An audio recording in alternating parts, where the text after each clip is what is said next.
ที่เสียงธรรมพระธรรมจาริกได้ให้โอกาสทางคณะสงฆ์วัดศรีโสดาพระอารามหลวงได้มาพบในรายการกับสาธุชนท่านทั้งหลายในวันนี้ก็เป็นงานที่ต้องทำในช่วงนี้ก็คือการบวชราษฎรบนพื้นที่สูงศรัทธาญาติโยมท่านทั้งหลายซึ่งวัดศรีโสดาพระอารามหลวงก็ได้จัดทำกันมาทุกปีเป็นงานโครงการพระธรรมจาริกวัดศรีโสดาพระอารามหลวงวัดเบญจมาบพิตรดุสิตวนารามมูลนิธิเผยแพร่พระพุทธศาสนาแก่ชนถิ่นกันดารได้ร่วมกันเพื่อได้นำเอากุลบุตรลูกหลานได้มาบวชในพระพุทธศาสนาในวันนี้ก็ได้มาพบกับท่านทั้งหลายในช่วงต้นรายการก่อนแต่ว่ากำลัง เตรียมการในการถ่ายทอดส่งสัญญาณ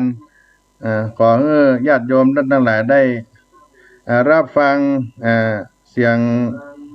ธรรมคีตะไปสักกรรมก่อนเนาะจะได้ อู้จากับทางผู้อำนวยการสถานีสักกรรมเพื่อเป็นการถ่ายทอดธรรมะให้กับพี่น้องท่านทั้งหลายได้สดับรับฟังเกี่ยวกับการบวชเป็นธรรมคีตะเสียงเพลงอมตะของไวยพจน์เพชรสุพรรณให้พี่น้องได้ฟังในต้นรายการนี้ก่อนเนาะ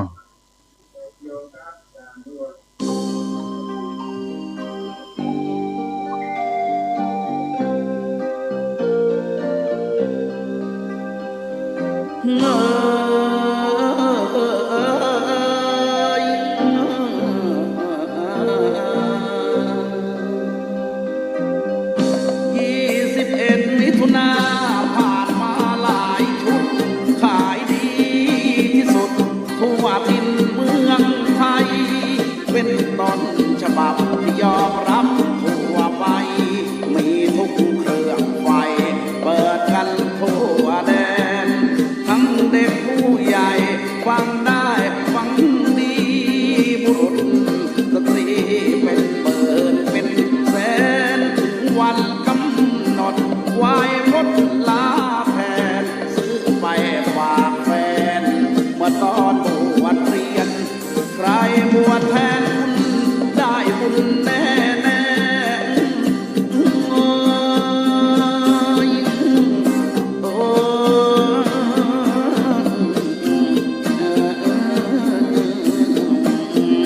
ว่าใครบวชแทนคุณได้คุณแน่แน่แทนคุณพ่อแม่อย่าแปรพันเปลี่ยนหน้ามนต์คนสวยมาช่วยเทียนอย่าคิดคนมุ่งหวังตั้งใจเราเคยเสเพลร้องเพลงทั่วถิ่นเมื่อได้จำศีลก็คงแจ่มใสได้บวชเป็นพระชำระจิตใจตัดความห่วงใยอย่าไปกังวลเข้าวัดแจ่มใสจิตใจสว่างมองเห็นช่องทางมุ่งสร้างกุศลมีงานสนุกทั่วทุกตำบลทั้งภาพยนตร์ลิเกดนตรีรวมสามัคคีรวมพี่รวมน้องโอ้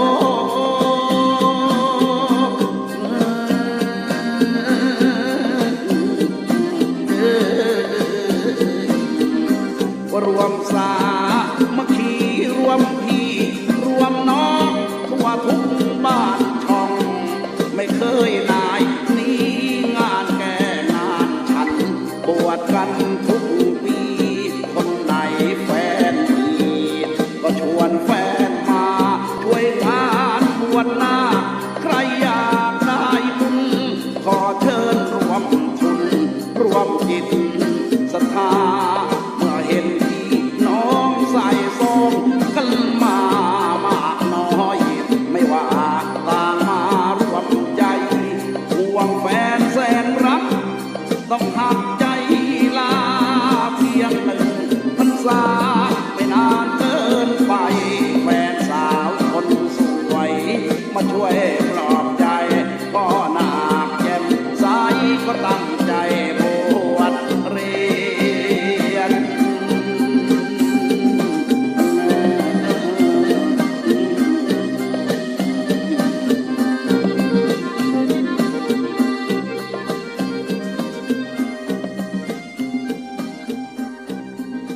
21 มิถุนา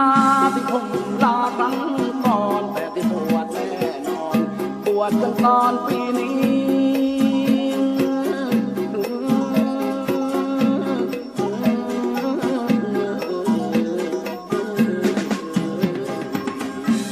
เพราะว่าแฟนบอกลาแทนให้ทีไว้พ้นหวังดีลาให้ทั่วแดนไม่ว่าใครลาให้ทุกคนรวมกันกุศลก็ดีเหลือแสนถึงวันกำหนดไว้พ้นลาแทนบอกไปทั่วแดนทั่วถิ่นเมืองไทยแทนคุณบิดาแทนข้าน้ำนม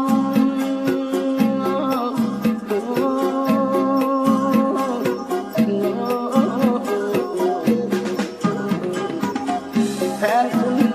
บิดาแทนข้าน้ำนมทุกคนนิยมผลบุญยิ่งใหญ่ชั่วดีไม่จน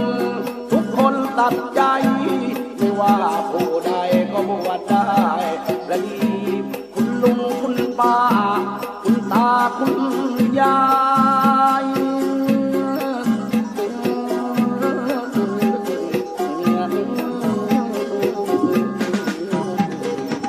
คุณลุงคุณป้าคุณตาคุณยายลาทั้งคุณนายที่เป็นเจ้านี้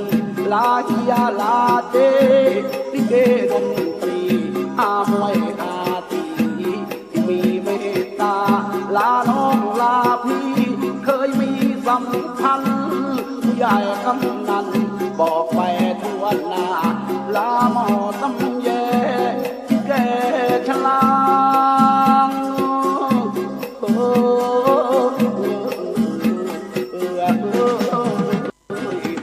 วลาหมอตำแยที่แก่ชราที่ทำคลอดมาหลายคนยังมี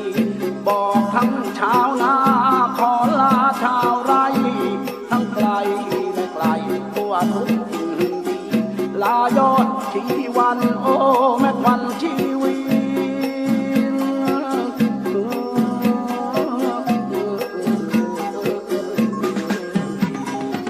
เวลายอดชีวันโอ้แม่ควันชีวีจะเมื่อหน้านี้ถ้าบวชนานไปบวชรวมบุญเกื้อหนุนกันหน่อยไหว้พ้นก็ปล่อยเหมือนคนเพ้อฝันทหารตำรวจมาบวชรวมกันลูกเธอลูกท่านก็คือลูกไทย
ร่ำรวยเพราะลา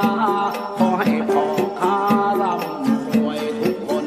ทางใหญ่หลายแห่งทั้งแพงเทปย่อยรวยกันบ่อยๆรวยอีกหลายคนขอให้คนบุญช่วยคุณทุกคนร่วมสร้างกุศลทุกคนโชคดีพอถึงหน้าบวชเปิดบวชกันหน่อยเปิดดังเปิดคอยทั่วทุกทิศที่คนซื้อไปฟังสตังค์เขามีเครื่องไฟก็ขอเจริญธรรมเจริญสุขญาติโยม ท่านสาธุชนท่านผู้ฟังในช่วงบ่ายในวันนี้เสียงธรรมพระธรรมจาริกโดยอาตมาภาพท่านพระครูปัญญาสังฆการผู้ช่วยเจ้าวาดวัดสลีโสดาพระอารามหลวงได้มามาพบกับท่านทั้งหลายเป็นช่วงบ่ายแล้วก็วันนี้ได้มีการคัดข้องในการส่งสัญญาณถ่ายทอดให้ท่านทั้งหลายได้รับฟังก็เป็นปกติดีขึ้นมาแล้วก็ได้ประสานปรึกษาหารือกับท่านอาจารย์พระครูสมุวิสุวัตวรกิจโจท่านก็ได้แจ้งรายงานว่าช่วง2 โมงไปถึง3 โมงก็ให้เป็นเสียงธรรมพระธรรมจาริกได้นำสาระข่าวสารต่างๆมาพบกับพ่อแม่พี่น้องศรัทธาท่านทั้งหลายเนื่องด้วยวัดศรีโสดาพระอารามหลวงจังหวัดเชียงใหม่ได้มีงานใหญ่งานหลวงเป็นบุญที่ได้นำเอากุลบุตรลูกหลานได้เข้าสู่บรรพชาอุปสมบทประจำปีพุทธศักราช 2564 ในปีนี้เป็นบุญที่ท่านทั้งหลายบางท่านบางคนอาจจะเคยได้มาร่วมในเมตตาธรรมของพระเดชพระคุณหลวงพ่อพระเทพโกศลเจ้าอาวาสวัดสลีโสดาพระอารามหลวงในต้นรายการนี้ก็จะมีธรรมะเอามาฝากมาปั่นท่านสักเล็กสักน้อยก่อนเนาะว่าที่เปิ้งของเฮานั้นเปิ้งทำสุขใจพึ่งอบายสุขเสียเป็นธรรมะพุทธภาษิตนำเอามาปั่นมาฝากในต้นรายการนี้ก่อนเปิ้งทำสุขใจเปิ้งอบายสุขเสียในพุทธสุภาษิตว่าโสกโรหิทีปะมัตตโนท่านนั้นจงสร้างที่พึ่งให้ตนเสียเถิดเป็นที่พึ่งทำสุขใจพึ่งอบายสุขเสียในพุทธสุภาษิตญาติโยมท่านทั้งหลายคำว่าที่พึ่งหรือที่เปิ้งในที่นี้หมายถึงสิ่งที่จะเป็นที่อาศัยเพื่อความปลอดภัยมีความเป็นสุขสบายมั่นคงถาวรไปตลอดชีวิตมี2 อย่าง1ที่พึ่งภายในหมายถึงคุณธรรมความดีมีศีล5เป็นต้นที่ตนพึงปฏิบัติเพื่อมีปรากฏอยู่เป็นนิจเพื่อเป็นหลักประกันสังคมว่าตนเป็นคนดีที่พึ่งภายในนี้มีความสำคัญมากเพราะจะเป็นที่มาของที่พึ่งภายนอกที่พึ่งอย่างที่2หมายถึงที่พึ่งภายนอกได้แก่ทรัพย์สินเงินทองหลักวิชาความรู้หลักอาชีพความเป็นผู้มีหลักฐานที่มั่นคงถาวรเมื่อมีที่พึ่งครบทั้ง2 อย่างแล้วจะต้องระวังในการคบเปื้อนมิตรเป็นเปื้อนเป็นมิตรของเฮาจะต้องเลือกคบแต่มิตรที่ดีเปื้อนที่ดีหากคบเปื้อนที่บ่ดีอาจจะทำให้ที่เปิ้งทั้ง2นั้นพินาศมาลายลงไปได้เพราะเปื้อนจะจักจะจวนไปในทางที่เสื่อมที่บ่ดีที่เปิ้งทั้ง2ที่กล่าวมานี้นับว่าเป็นที่เปิ้งที่ต้องรีบแสวงหา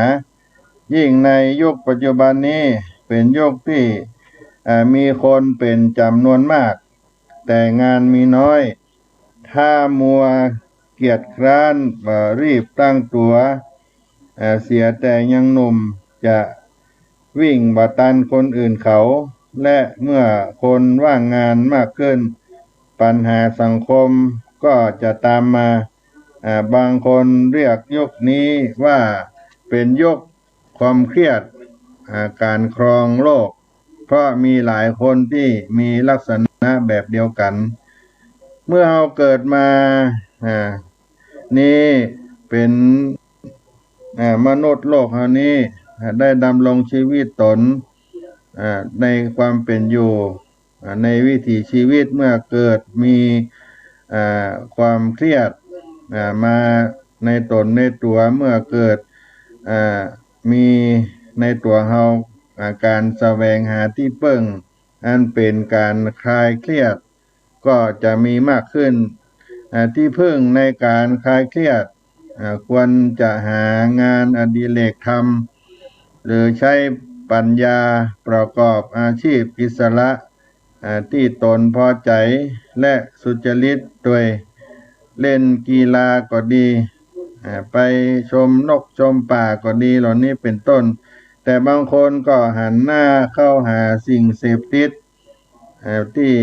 ทำร้ายตนเองมีการไปเสพยาบ้าเสพสิ่งของที่เป็นอันตรายต่อร่างกายเป็นต้นโดยบักเกรงกลัวความผิดโดยคิดผิดว่าสิ่งนี้จะช่วยบรรเทาคลายเครียดให้เราได้การที่องค์สมเด็จพระสัมมาสัมพุทธเจ้าพระองค์ทรงตรัสไว้ว่าจงสร้างที่พึ่งให้ตนเสียก็เป็นคำสอนที่พระองค์ได้ตรัสได้สอนไว้จงสร้างที่พึ่งให้ตนเสียก็เพื่อจะเตือนให้คนที่อยู่ในปฐมวัยได้มีสติที่จะตั้งใจศึกษาเราเรียนเพื่อหาตำแหน่งหน้าที่การงาน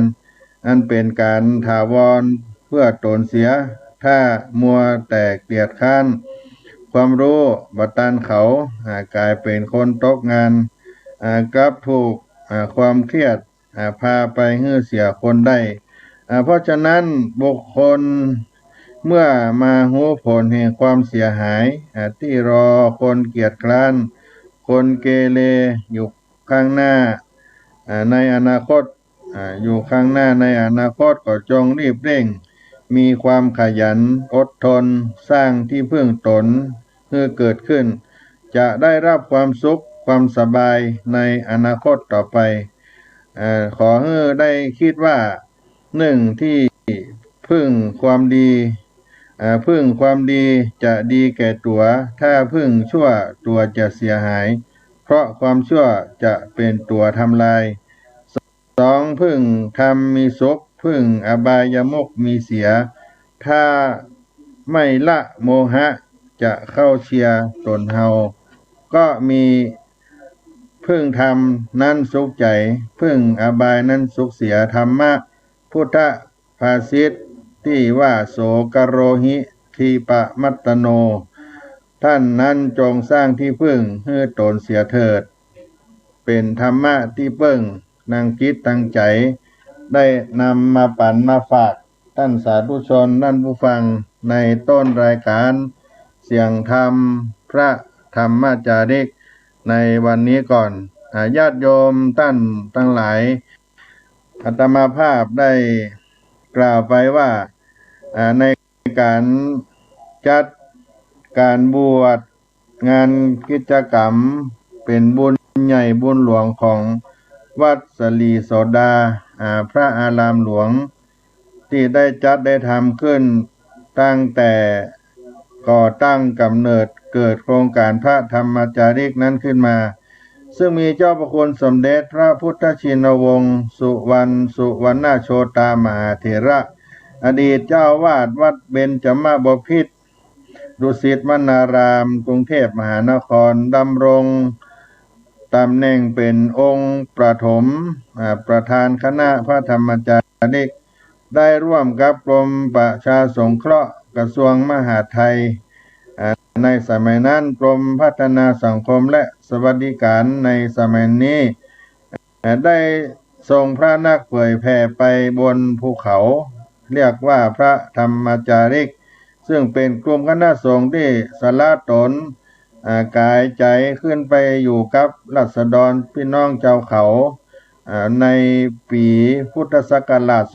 2508 เป็นต้นมาในอุดมการณ์ที่ท่านทั้งหลายได้ฟังธรรมกีตะที่ว่าจรทาภิกขเวจาริกังพหุชนะหิตายะพหุชนะสุขายะโลกานุกัมปายะเตเสทะภิกขเวธัมมังดูก่อนภิกษุทั้งหลายเธอจงเที่ยวจาริกไปเพื่อประโยชน์เกื้อกูลแก่ชนหมู่มากเพื่อความสุขแก่ชนหมู่มากเพื่ออนุเคราะห์โลกเพื่อประโยชน์เพื่อเกื้อกูลเพื่อความสุขแก่เทวดาและมนุษย์ทั้งหลายเป็นต้นในพุทธดำรัสมีทั้งอุดมการณ์และหลักการและวิธีการเผยแผ่พระพุทธศาสนาคณะพระธรรมจาริกก็จึงยึดหลักปฐมพุทโธวาทในการเดินทางขึ้นไปเผยแผ่พระพุทธศาสนาแก่กลุ่มพี่น้องเจ้าเขาหรือว่ากลุ่มชาติพันธุ์ว่าราษฎรบนพื้นที่สูงสร้างคุณูปการแก่ประเทศชาติพระพุทธศาสนาเป็นอย่างมากการเผยแผ่พระพุทธศาสนาบนภูเขาเนิ่นนานมากว่า55 ปีที่ผ่านมาผ่านอุปสรรคนาบอกว่าจะเป็นถนนหนทางความลำบากความปลอดภัยรวมทั้งความหลากหลายในประเพณีและวัฒนธรรมชนเผ่าพระธรรมจาริกคณะสงฆ์ที่ขึ้นไปอยู่บนภูเขานั้นจะต้องอาศัยขันติความอดทนวิริยะความเพียรพยายามจนประสบความสำเร็จเป็นที่ตั้งปักธงธรรมจักรคือสะบัดโบกในน้ำธรรมคำสอนไปทั่วป่าทั่วดอยแม้ในอดีตจนถึงปัจจุบันนี้ก็มีความรุ่งเรืองมานานกว่า50 กว่าปีถึงแม้ว่าการคมนาคมสัญจรจะมีความเจริญมีถนนหนทางมีเทคโนโลยีโทรศัพท์เฟซไลน์อินเทอร์เน็ตต่างๆลดราอำนวยความสะดวกเกิดขึ้นแต่บางแห่งบางที่นั้นก็ยังเป็นที่ธุรกันดารอยู่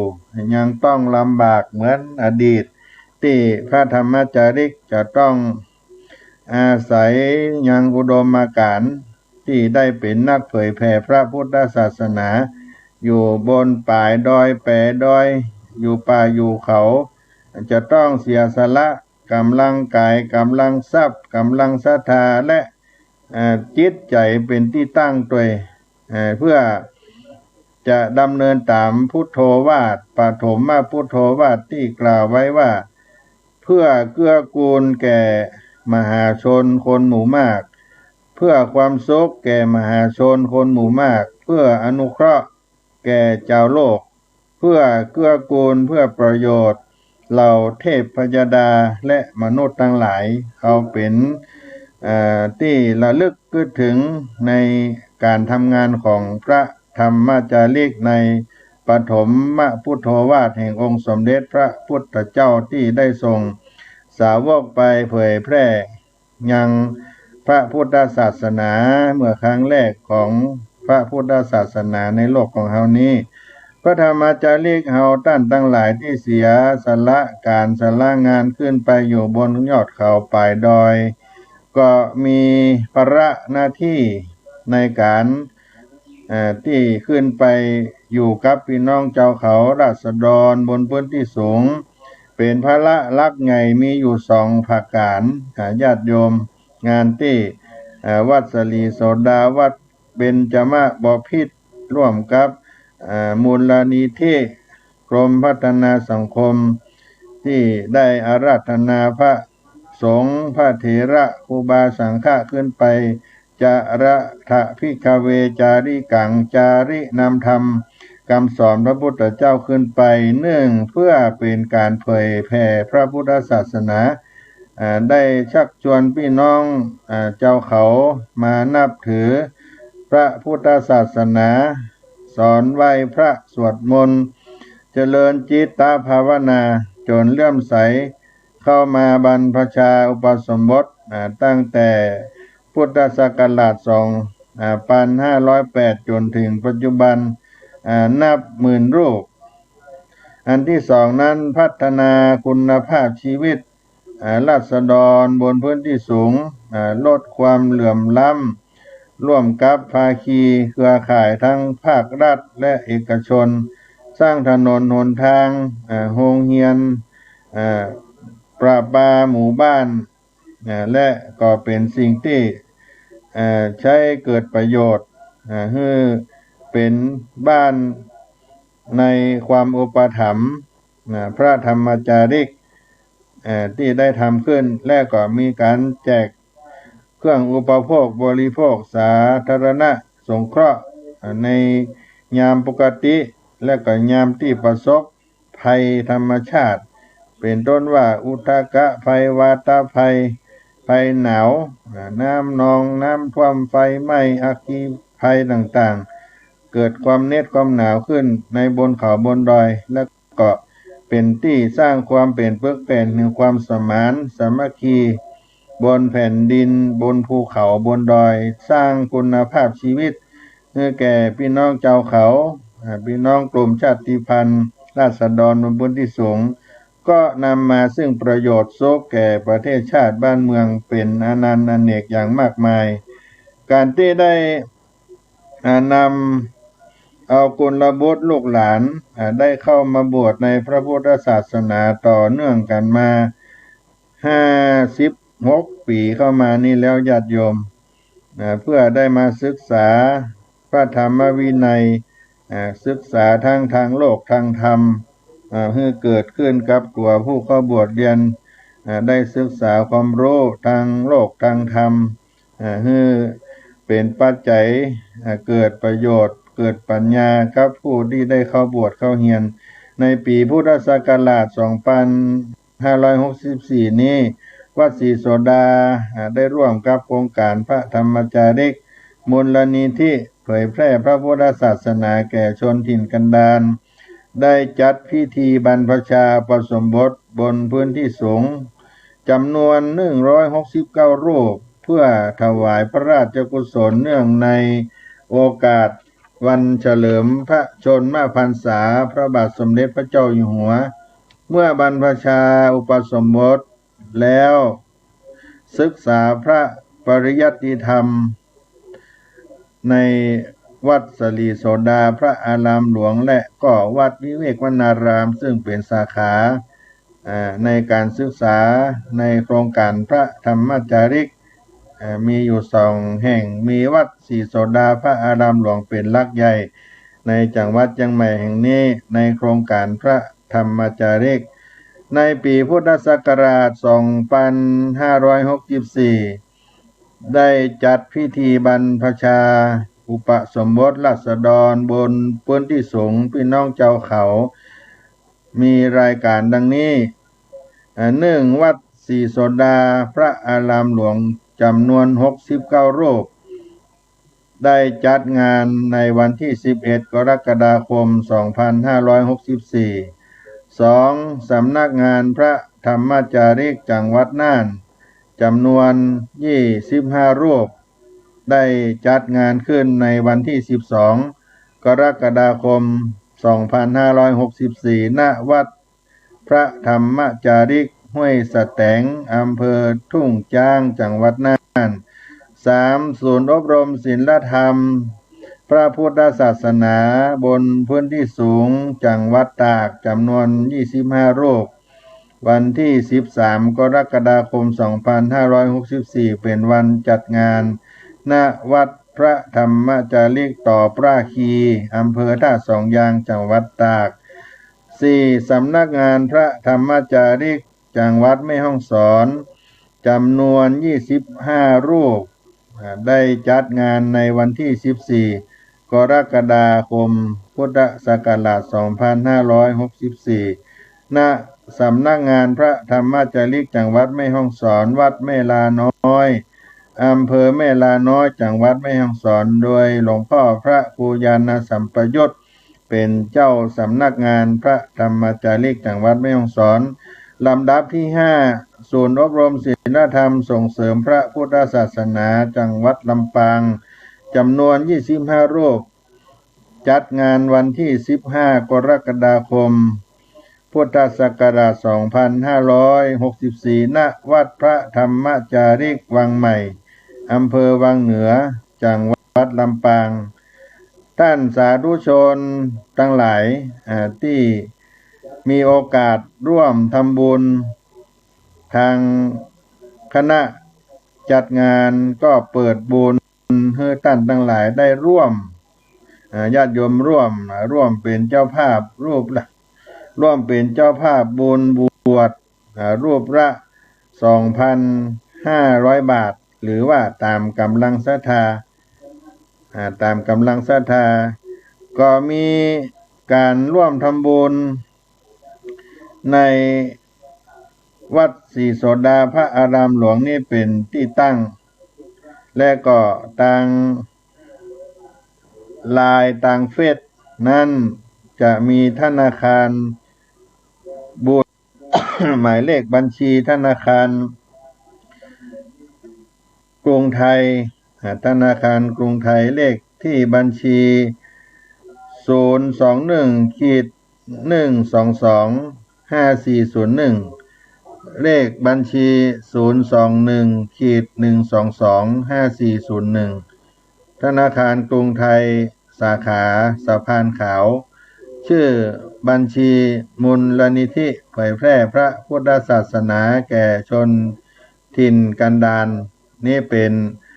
บุญที่ได้ร่วมทาง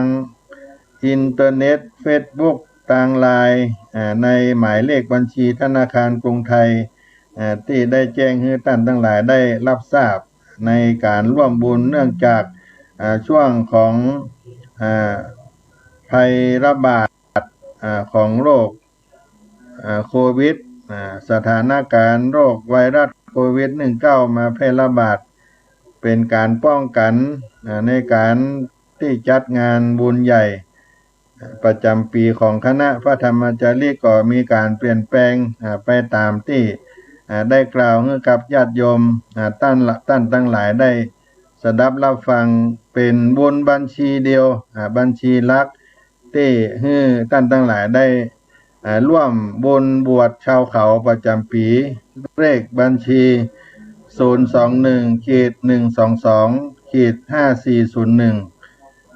021-122-5401เลขบัญชีธนาคารกรุงไทยสาขาสะพานขาวชื่อบัญชีมูลนิธิเผยแพร่พระพุทธศาสนาแก่ชนถิ่นกันดารแล้วท่านใดมีความประสงค์จะรับใบอนุโมทนาบัตรก็แจ้งชื่อที่อยู่รหัสไปรษณีย์พร้อมกับเบอร์โทรศัพท์ส่งมาที่ช่องทาง Facebook ทางไลน์ของวัดศรีโสดาพระอารามหลวงก็จะปรากฏขึ้นส่งในกล่องข้อความก็ได้หรือว่าท่านรู้จัก Facebook ของท่านพระครูปัญญาสังฆการก็ส่งเป็นข้อความมาก็จะได้รวบรวมไปให้กองงานที่ได้รับบริจาคจะได้ออกใบอนุโมทนาบัตรในกล่องบุญที่ท่านทั้งหลายได้ร่วมเป็นเจ้าภาพงานบุญใหญ่บวชชาวเขาประจำปีของคณะพระธรรมจาริกวัดศรีโสดาพระอารามหลวงวัดเบญจมาบพิตรดุสิตมนารามกรมพัฒนาสังคมและสวัสดิการมูลนิธิเผยแพร่พระพุทธศาสนาในปีนี้ตัวก็บอกบุญให้ญาติโยมทั้งหลายได้มาร่วมกันส่วนทุกวันนี้ก็มีญาติโยมที่อยู่ใกล้อยู่ไปสะดวกมาสะดวกก็มาร่วมบุญถวายที่วัดศรีโสดาพระอารามหลวงกันเรื่อยๆตลอดตั้งแต่เช้าจนถึง4 โมงเย็น5 โมง มาถวายทางวัดก็ได้จัดของอำนวยการที่ได้รับบริจาคเจ้าภาพบวชเราก็ตั้งบุญกองบุญไว้รูปละ 2,500 บาทหรือว่าตามกำลังศรัทธาเท่าใดก็ได้ญาติโยมมาถึงวัดศรีโสดาก็จะมีบาตรมีผ้าไตรญาติโยมได้ตั้งจิตอธิษฐานเขียนชื่อนามสกุลแล้วก็ปรารถนาว่าได้ร่วมเป็นเจ้าภาพบวชแก่กุลบุตรลูกหลานทั้งหลายในปีนี้169รูปถวายเป็นพระราชกุศลพระบาทสมเด็จพระเจ้าอยู่หัวที่วัดศรีโสดาพระอารามหลวงในส่วนที่วัดเบญจมาบพิตรดุสิตวนารามกรุงเทพก็จะมีการร่วมบุญในทางบัญชีเดียวกันนี้ญาติโยมพ่อเฮาบ่ได้เดินทางไปที่วัดเบญจมาบพิตรดุสิตวนาราม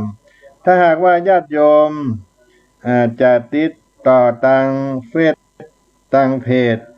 วัดศรีโสดาพระอารามหลวงก็เข้าไปดูได้ในเพจวัดศรีโสดาพระอารามหลวงเฟซบุ๊กวัดศรีโสดาพระอารามหลวงID Line วัดศรีโสดาพระอารามหลวงได้อันนี้เป็นกองบุญที่ได้เอานำมาปั่นมาฝากพี่น้องหากมีโอกาสที่จะได้ร่วมสร้างปุญญาบารมีในการคือทานบุญบวชในพระพุทธศาสนาบวชพี่น้องเจ้าเขา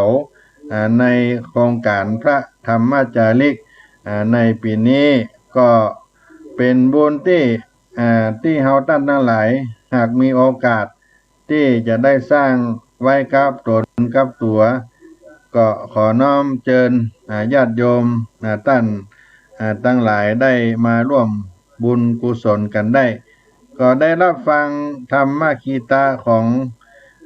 ไวยพจน์เพชรสุพรรณเรื่องการบวชนาคบวชเณรบวชพระเพื่อให้ญาติโยมได้ฟังเป็นการพักรายการในช่วงครึ่งรายการนี้สักกรรมก่อนน้อชีวิตคนเรา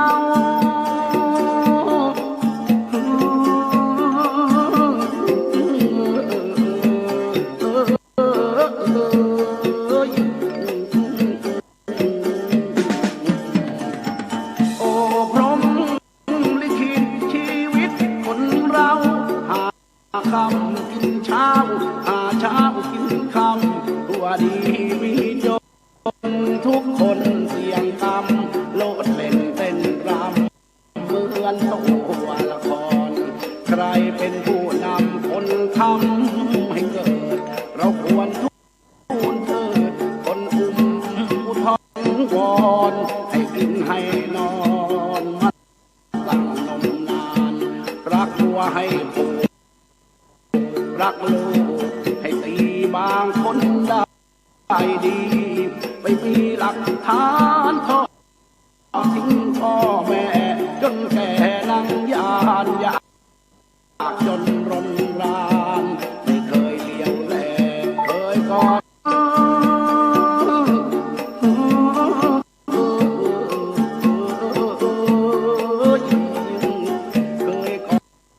เคยกกแนบอกไอ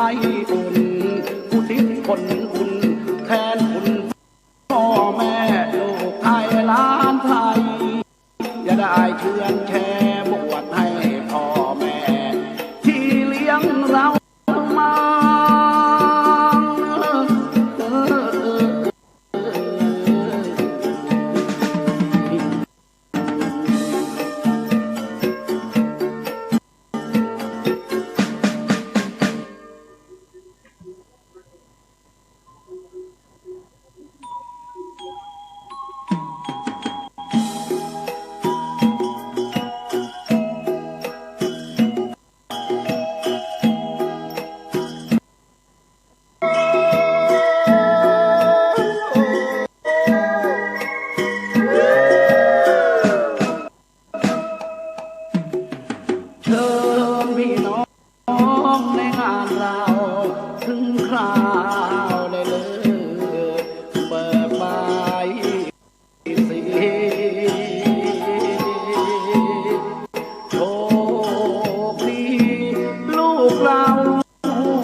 อันน้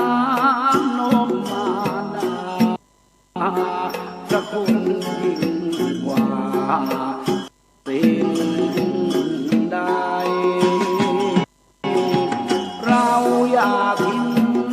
ประเพณีขอเชิญน้องพี่ช่วยอวย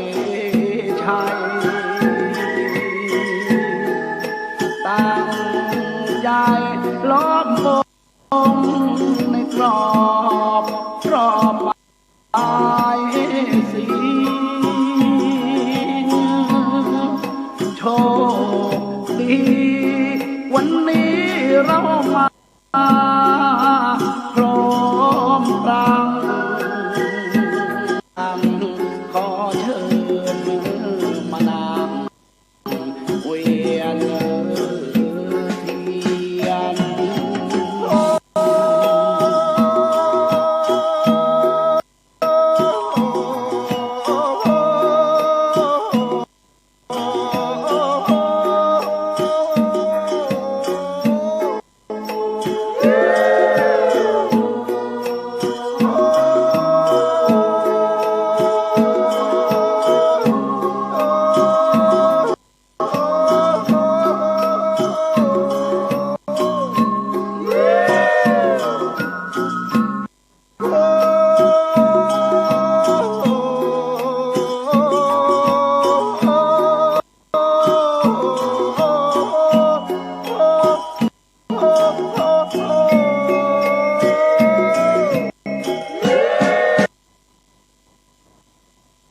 เตรียมกันไปวัดไกลหรือใกล้ได้บวชเรียนหากเพียรคิดตามรอยบาทพระศาสภาวนากุศลดลใจให้ทุกท่านคนที่มาร่วมงานขอให้ทุกท่านจงโชคดี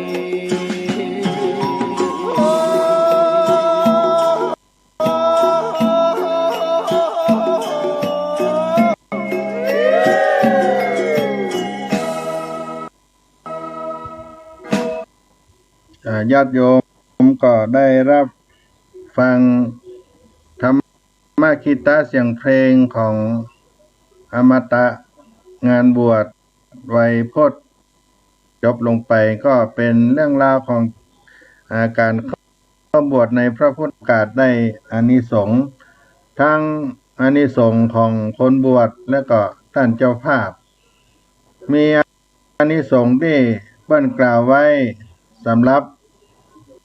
การบวชแล้วมีอานิสงส์สำหรับคนบวชนั้นอานิสงส์ของการบวชมีอานิสงส์ก็คือบุญกุศลจากการบวชสามารถปิดอบายและเปิดทางไปสวรรค์แก่ผู้บวชส่งผลโดยตรงกับพ่อแม่ญาติพี่น้องผู้ร่วมอนุโมทนาและผู้ที่เราอุทิศให้สามารถยกฐานะจากคนธรรมดาขึ้นเป็นส่วนหนึ่งของพระรัตนตรัยที่มนุษย์และเทวดาได้กราบไหว้จากคนธรรมดานั่นก็เป็นส่วนหนึ่งของพระพุทธพระธรรมพระสงฆ์คือรัตนตรัยได้เข้าสู่ร่มผ้ากาสาวพัสร่วมเงาของพระพุทธศาสนาขอบใจท่านอาจารย์กิตติชัยเจ้าวาดวัดเชิงดอยตัดมื่นก็เป็นลูกศิษย์ลูกหาในบนเขาบนดอยท่านเป็นนักพัฒนานักเผยแผ่งานที่วัดเชิงดอยตัดมื่นอำเภอจอมทองนะครับได้ทักทายมาตังท่านพระครูปัญญาสังฆการเสียงฟังจากอำเภอจอมทองชัดเจนดีเพิ่นว่าอย่างนั้นนะครับก็ช่วยกัน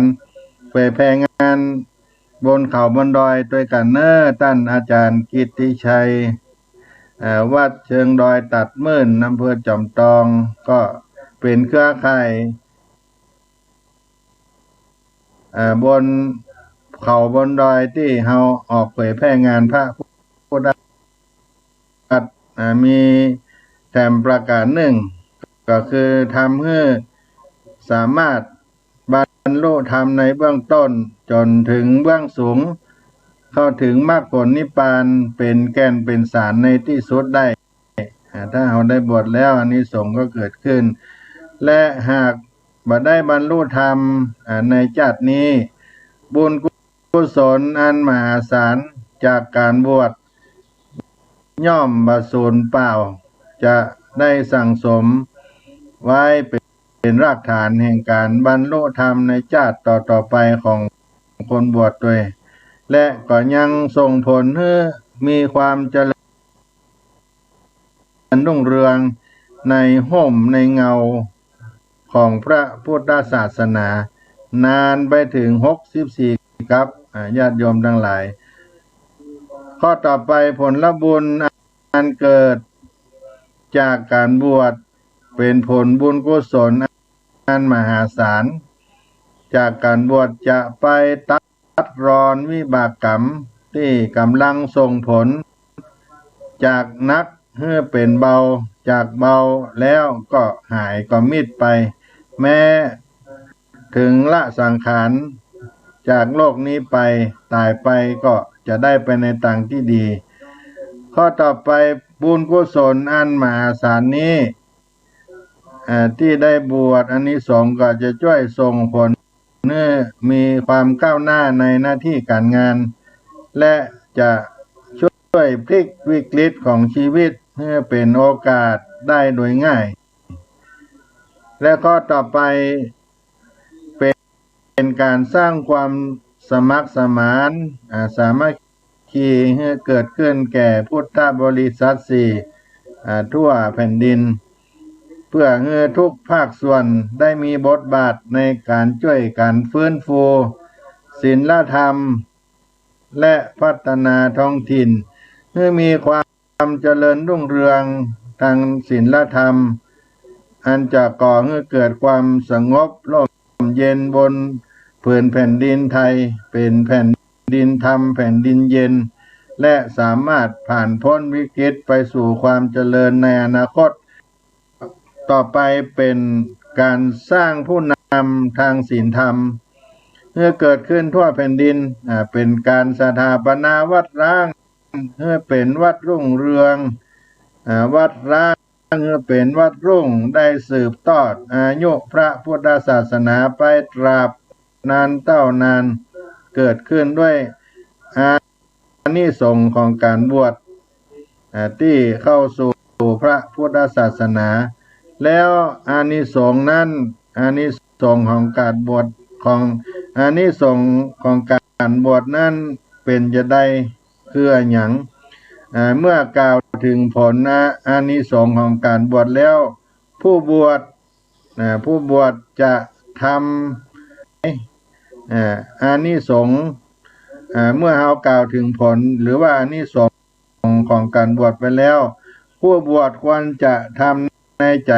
ถึงผลของการบวชกว้างออกไปขยายออกไป3ประการกว้างขวางออกไปใน3ประการนี้เป็นหลักที่ได้ขยายจากจิตจากใจของคนบวชนั้นออกไปอานิสงส์ของการบวชนั้นย่อมมีมากพวงหลวงหลายกว้างขวาง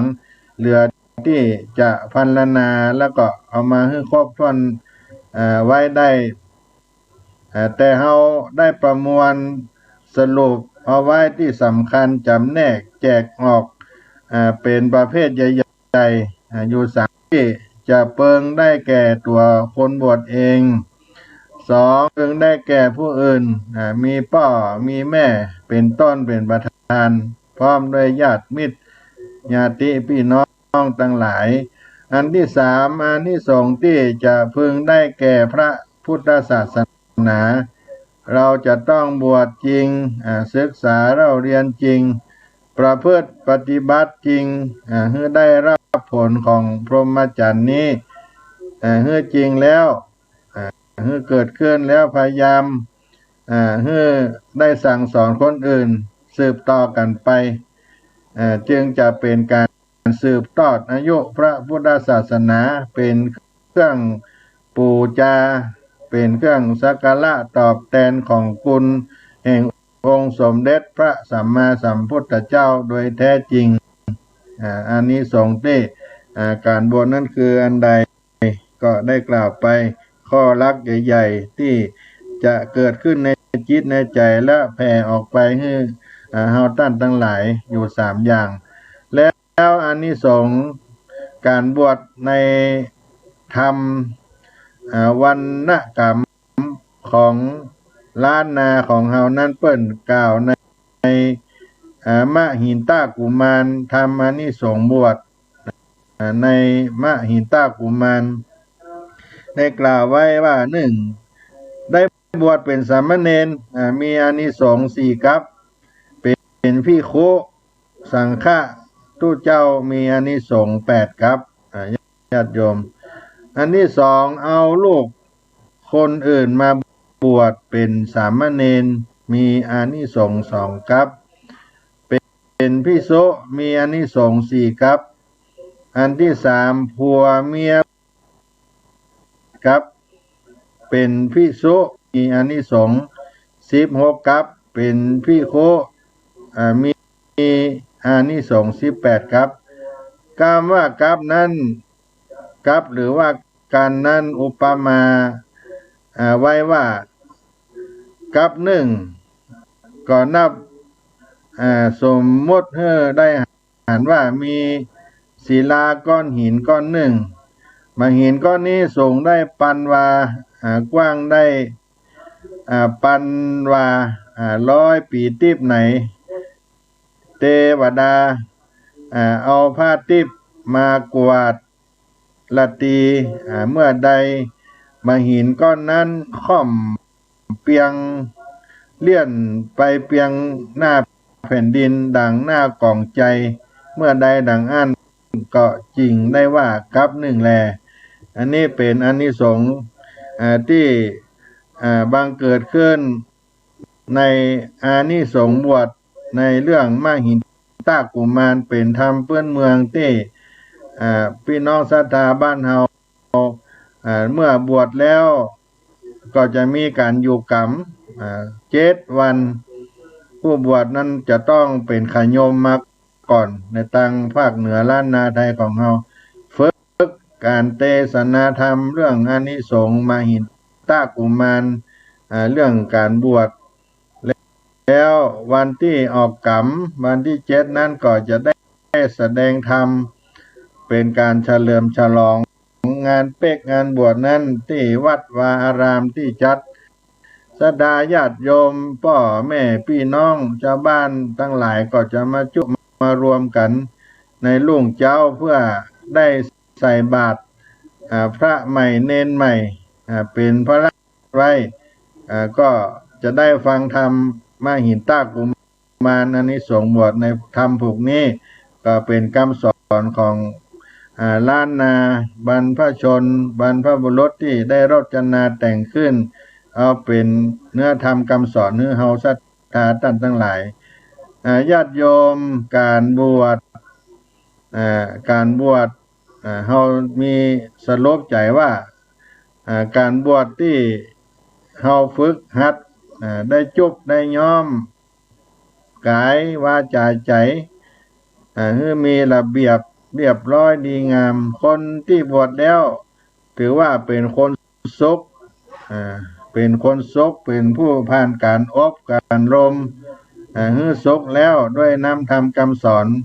เรียกว่าปัณฑิตะเป็นบัณฑิตเป็นผู้รู้ถ้าคนบวชแล้วเป็นคนที่บวชแล้วเป็นบัณฑิตก็จะต้องในเบื้องต้นถ้าศึกษาลาเพศไปก็ดีก็จะต้องรู้กิจของพระศาสนาการถวายทานดังนี้เป็นต้นก็จะได้นำกินน้ำตาลครับ พุทธศาสนิกชนนั้นได้ถือว่าเป็นป้อน้อยป้อหนานเป็นผู้ที่ได้บวชมาแล้วได้ผ่านการอบรมบ่มนิสัยฮื้อซุกฮื้อใสฮื้อสดฮื้อใสออกไปเป็นฆราวาสญาติโยมก็ดีก็จะมีคุณภาพการบวชแล้วมีระเบียบวินัยญาติโยมได้มาบวชมาอยู่ในพระพุทธศาสนานั้นก็มีระเบียบวินัยเกิดขึ้นในตัวของเฮาในตัวของคนบวชทางกายทางผู้มีธรรมะมีสาระเป็นคนอู้ดีจ่าดีมีน้ำธรรมคำสอนโบราณท่านสอนว่าจะดูสมบัติผู้ดีดูที่พระเพราะพระนั้นได้ฝึกหัดกายวาจาใจและใจก็จะดีตัวก็เป็นเรื่องของการบวชที่ได้เข้าสู่ในพระพุทธศาสนาในการบวชนี้ญาติโยมผู้เป็นเจ้าภาพเป็นเจ้าศรัทธาได้อุปถัมภ์ในการบวชพระบวชสามเณรเป็นอานิสงส์การเป็นเจ้าภาพก็ได้อานิสงส์ตัวเนอญาติโยมข้อที่หนึ่งนั้นย่อมได้เกิดเป็นมนุษย์สัก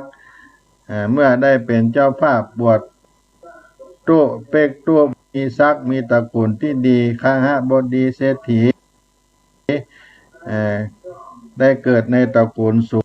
งส่งสูงศักดิ์เกิดขึ้นกับอานิสงส์ที่ได้เป็นเจ้าภาพบวชสองและย่อมได้เกิดในสถานที่เจริญรุ่งเรืองในพระพุทธศาสนามีความเจริญด้วยศีลสมาธิปัญญาเกิดขึ้นมาเป็นมนุษย์ย่อมศีลด้วยสมาธิปัญญาในธรรมคำสอนของพระพุทธเจ้าและก็ย่อมเป็นผู้มีศรัทธามั่นคงเป็นสัมมาทิฏฐิบุคคลเป็นผู้ที่มั่นคงเป็นสัมมาทิฏฐิบุคคลเกิดขึ้นกับผู้เป็นเจ้าภาพแล้วข้อที่สี่นั้นย่อมเป็นผู้ทรงจำดีมีปฏิภาณว่องไวปัญญาก็จะดีโดยอานิสงส์ที่ได้เป็นเจ้าภาพบวชพระบวชเณรนั้นอันที่ห้าย่อมมีอาชีพและกิจการเป็นหลักฐานมั่นคงตลอดไปข้อที่หกย่อมเป็นผู้มีเสน่ห์เป็นที่ปิญาฮักแปลงของมนุษย์และเทวดาทั้งหลายด้วยอานิสงส์ที่ได้ร่วมได้เป็นเจ้าภาพบวชพระเป็กตุบวชพระบวชพระบรรพชาสามเณรญาติโยมแล้วอานิสงส์แห่งประการหนึ่งก็ย่อมปลอดภัยจากศัตรูหมู่พานตั้งหลายก็จะมาเยี่ยมกายเฮาได้อันที่แปดเป็นผู้มีร่างกายแข็งแรงแล้วก็มีรูปสมพันธ์วรรณะสมส่วนสง่างามถูกลักถูกส่วนครบองค์ประกอบในร่างกายเป็นอานิสงส์ที่เกิดขึ้นแล้วอันที่เก้าย่อมมีอิสระเสรีมีอำนาจในตนในตัวอันที่สิบเมื่อยังบ่หมดกิเลสเมื่อตายไปย่อมไปเกิดในสวรรค์เป็นเทวดาหรือพรหมดังที่ได้เป็นอานิสงส์นั้นเกิดขึ้นแล้วก็เมื่อยังบ่หมดกิเลสเมื่อตายไปได้ไปเกิดในสวรรค์เป็นเทวดาเป็นพรหมดังนี้ก็คือหนึ่งเมื่อธาตุบรรพชาเป็นสามเณรก็มีอานิสงส์สี่กับอุปสมบทเป็นวิโสมีอานิสงส์แปดกับเมื่อลูกเป็นสามเณรมีอานิสงส์แปดกับได้เป็กเป็นโตมีอานิสงส์16กับเมื่อภรรยาบรรพชาเป็นสามเณรลีเมื่อสามีบรรพชาเป็นสามเณรก็มีอานิสงส์16กับได้เป็กเป็นโตอุปสมบท พี่คู่นี้ก็ดีก็ได้อานิสงส์รับพ่อแม่ให้ลูกได้บวชพระจะมีอานิสงส์คนละ30ครับสำหรับคนที่บัดใจพ่อใจแม่ได้เป็นเจ้าภาพบวชก็มีอานิสงส์คนละ12ครับต่อ1รูปแล้วก็สำหรับคนที่ช่วยเขาคนละบาท2 บาท10 บาท20 บาท100 บาทเป็นต้นขึ้นไปก็ด้วยกำลังศรัทธากำลังแห่งก็ดีก็มีอานิสงส์เช่นเดียวกันมีอานิสงส์รูปละ8ครับในอานิสงส์ของการเฮือทานในเมื่อเฮายังบ่ได้หมดกิเลสเตื้อก็ได้ไปเกิดในสวรรค์ชั้นพรหมและข้อสุดท้ายนั้นย่อมได้ดวงตาที่จะบรรลุธรรมในคำสอนของพระพุทธเจ้าเข้าสู่นิพพานโดยง่ายนี่ก็เป็นอานิสงส์ของการบวชคนบวชเจ้าภาพที่ได้บวชพระภิกษุสามเณรในพระพุทธศาสนาก็นำเอามาขยายจำแนกแจกให้ท่านสาธุชนท่านผู้ฟังทั้งหลายได้สดับรับฟังเอาไว้เป็นความรู้ในรายการเสียงธรรมพระธรรมจาริกก็จะให้พี่น้องได้รับฟังในบรรยากาศในการบวชของธรรมคีตะไวยพจน์เพชรสุพรรณก่อนนอ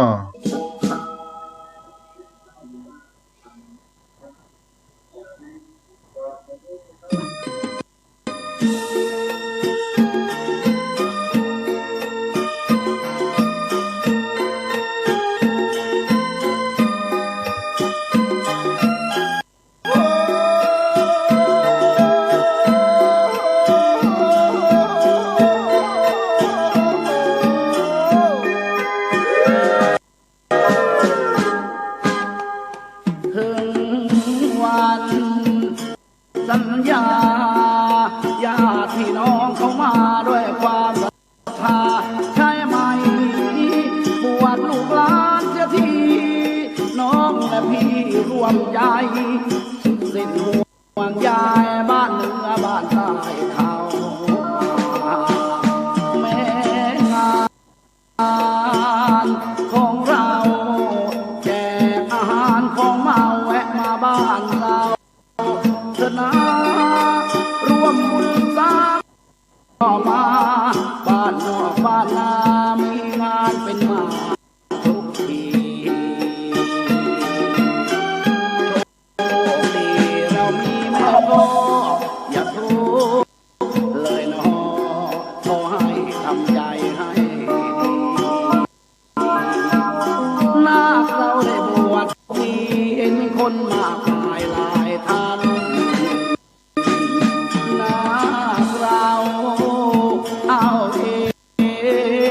ได้ดูหนังลิเกแม่เมาอย่าเสสงสาร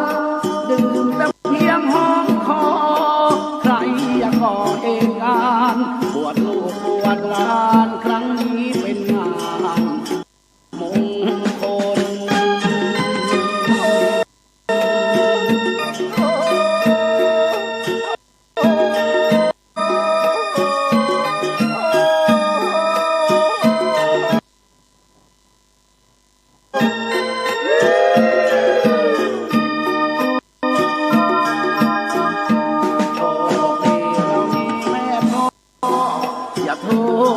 เลยน้อ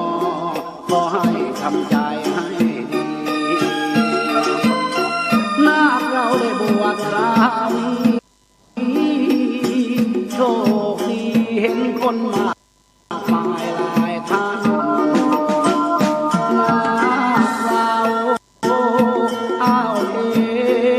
ได้ดูหนังลิเกแม่เมาอย่าเสสงสารดื่มแต่เพียงห้องคอใครอยากก่อเหตุการณ์บวชลูกบวชหลานครั้งนี้เป็นงานมงคล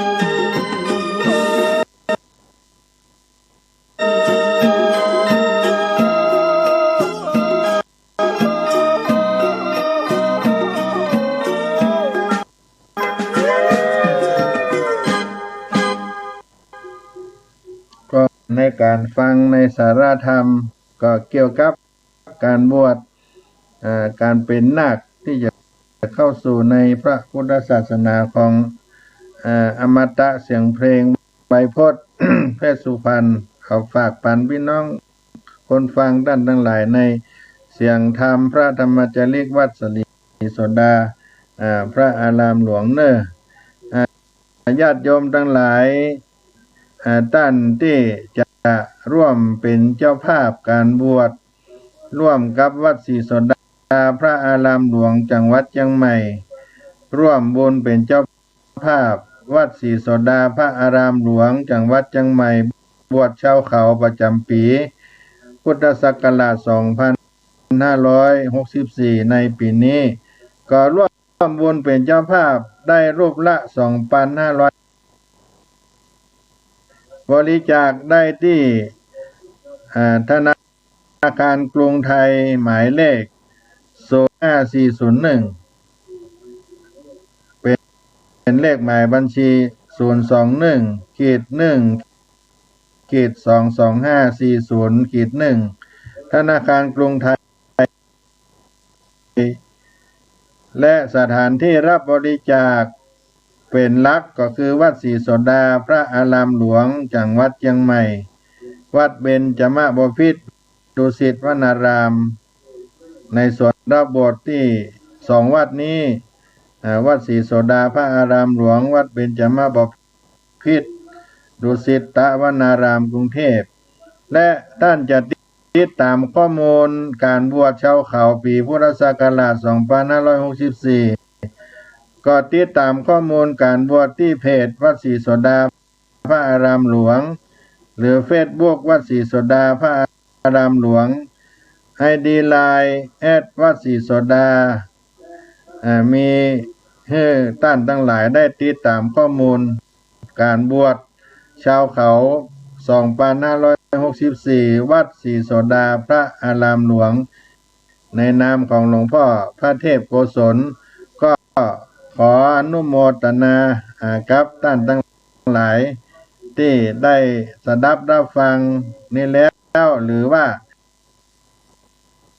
การเป๊กโต๊ะบวชพระของวัดศรีโสดาพระอารามหลวงแด่พระบาทสมเด็จพระเจ้าอยู่หัวจำนวน169รูปโควิดระบาดการบวชก็จะต้องปรับวิธีการในการบวชด้วยสถานการณ์โรคโควิดไวรัสโควิด19แพร่ระบาดเขาก็มี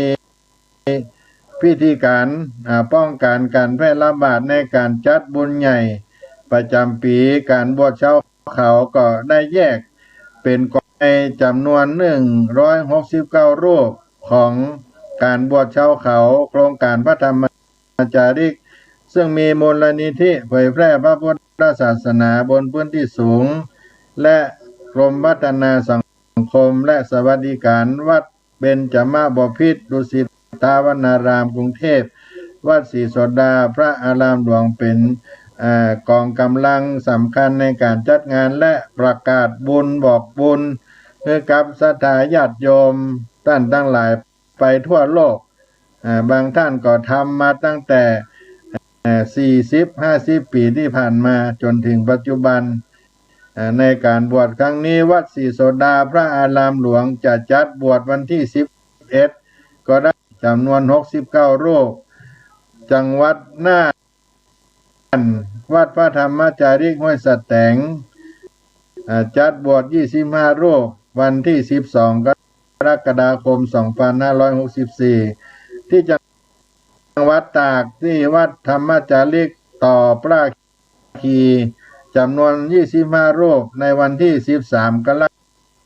กฎาคมลำดับที่4จัง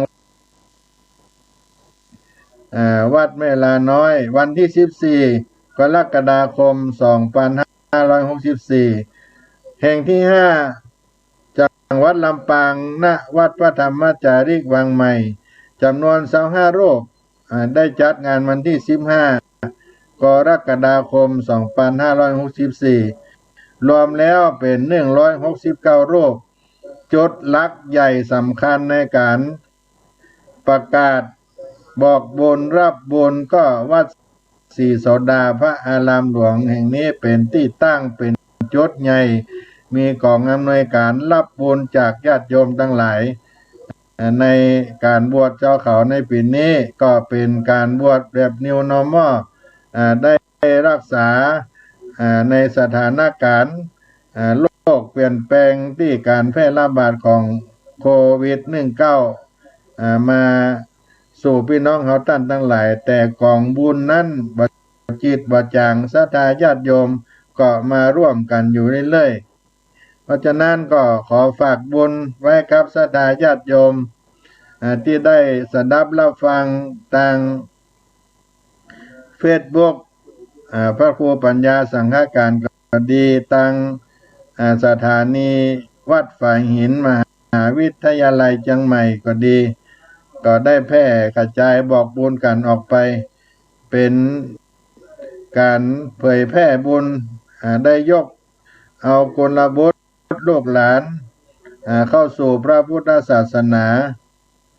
ได้กำได้จูสืบทอดอายุพระพุทธศาสนาสืบไปในนามของพระเดชพระคุณหลวงพ่อพระเทพอารามหลวงผู้เป็นประมุขสงฆ์ในวัดศรีโสดาเป็นเก้าเป็นกันเป็นประธานใหญ่เจ้าสถานที่บวช